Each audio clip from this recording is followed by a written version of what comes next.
একটা সময় কিছু মানুষের জন্য বুকের গভীরে একটা অসম্ভব প্রাণ অনুভব করতাম। মনে হতো তাদের ছাড়া জীবন অসম্পূর্ণ। কিন্তু সময় বড় কঠিন শিক্ষক।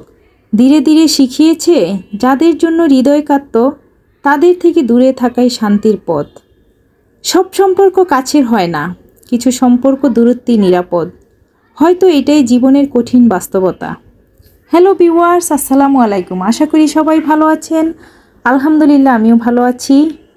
আজকে আপনাদের ভাই আর আমি সকাল সকাল উঠি নাস্তা করেছি, কিন্তু চাটা তৈরি করে দিয়েছে আমার ময়না। সকালে এই শীতের মধ্যে এরকম মজার এক কাপ চা হলে কেমন হয় বলেন তো। চাটা খেয়েই চলে আসছি আজকে একটা সারপ্রাইজ কেক কিনতে।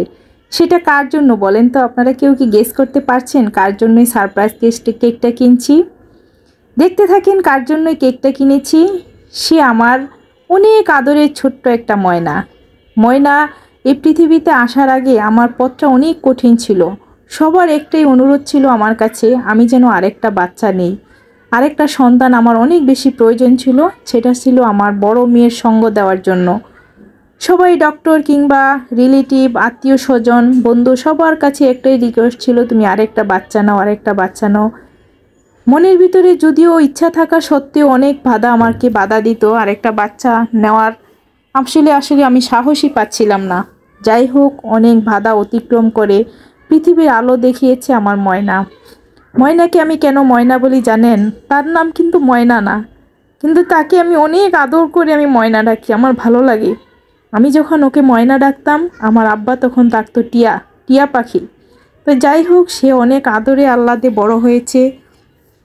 কিন্তু তার জন্মের দিনটা আমার অনেক আনন্দের ছিল। আমি আল্লাহ তাআলার কাছে চেয়েছিলাম, আল্লাহ আমাকে একটা সুস্থ সন্তান দিও, সুন্দর একটা সন্তান দিও। আলহামদুলিল্লাহ, আল্লাহ দিয়েছে। প্রথম ওর মুখ দেখার পরে আমি অনেক শান্তি অনুভব করেছিলাম, ভালো লেগেছিল। হয়তো অনেকে বলবেন যে একটা ছেলে হলে ভালো হতো, কিন্তু আমার না, ছেলের চাইতে আল্লাহর কাছে একটাই চাওয়া ছিল, আমাকে যেন আল্লাহ একটা সুস্থ সন্তান দেয়। যাই হোক, আমি সেই ময়নাকে আমার মনের মতো করে বড় করতে পেরেছি, আলহামদুলিল্লাহ। আমার মেয়েরা সব সময় বলে যে আমাদেরকে নিয়ে এত প্রশংসা করবা না, মানুষের বদনজর লাগবে। কিন্তু আমি তো মা, আমার আসলে ভালো লাগা বা কষ্টের দিনগুলো সব কিছুই তো আপনাদের কাছে শেয়ার করি। তাই হয়তো ভিডিওতে কথার ছলে কখনো আমার মেয়েদের নিয়ে অনেক কথাই বলে ফেলি। সেটা আমার ভাইকান্ত ভালো লাগার থেকে, ভালোবাসার থেকে। ইচ্ছে করে কোনো কিছু বলতে চাই না আসলে। প্রসঙ্গ কারণে সব কিছু চলে আসে, সব কিছু শেয়ার করি। ময়নার জন্মদিনটা আমি 2016 সাল থেকে আসলে সেরকম করে করি না, কখনো করা হয় না। যদিও এই দিনটা আমার অনেক আনন্দের, কিন্তু এই দিনটাতে আমার অনেক বেশি কষ্ট লুকিয়ে আছে। এই দিনটি হলো আমার বাবার মৃত্যুবার্ষিকী। 16ই ডিসেম্বর আমার বাবা 2016 সালে আমাদের থেকে না ফেরার দেশে চলে গেছে। সেই কষ্টটা লুকিয়ে রাখি।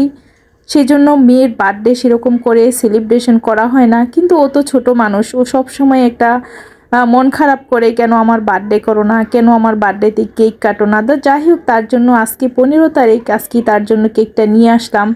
16 তারিখে হয়তো কেকটা কাটবো না। তো এটা সারপ্রাইজ কেক এনে রেখে দিলাম, ময়নাকে দেখাইনি, তাকে পরে হয়তো রাত 12টা তার আপু সারপ্রাইজ